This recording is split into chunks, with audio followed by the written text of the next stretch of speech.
It has literally only been a week and you're already calling me out. Guys, I have a problem. So for context, they recommended rather than having the air tag in the battery bag, they recommended that I put it actually underneath the seat. So first thing I'll do is put all this stuff together.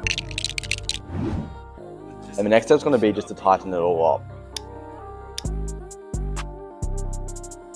Basically what it is some little stickers that say 36 volt 250 watt, which is the legal limit. Now basically what you do with these, peel one off, and then you grab it and you can just stick it on clearly so that everybody can see.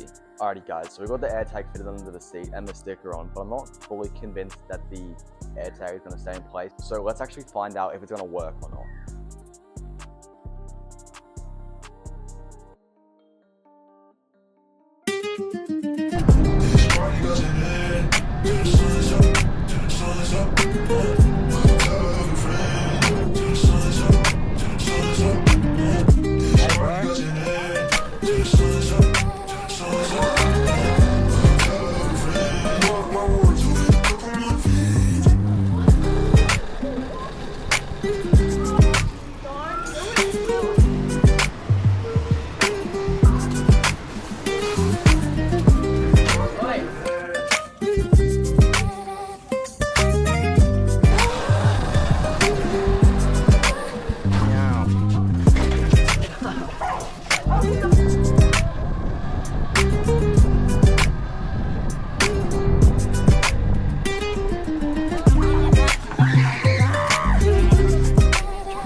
Yeah.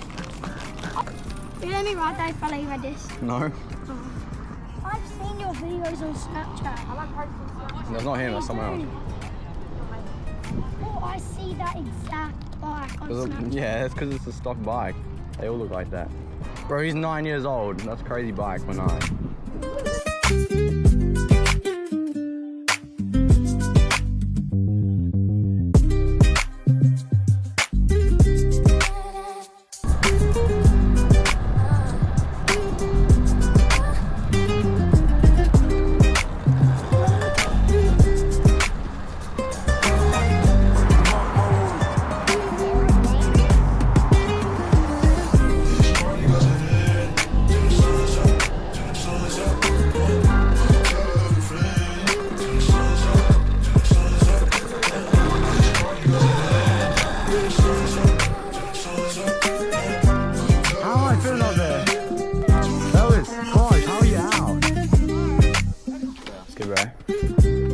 Let's cook.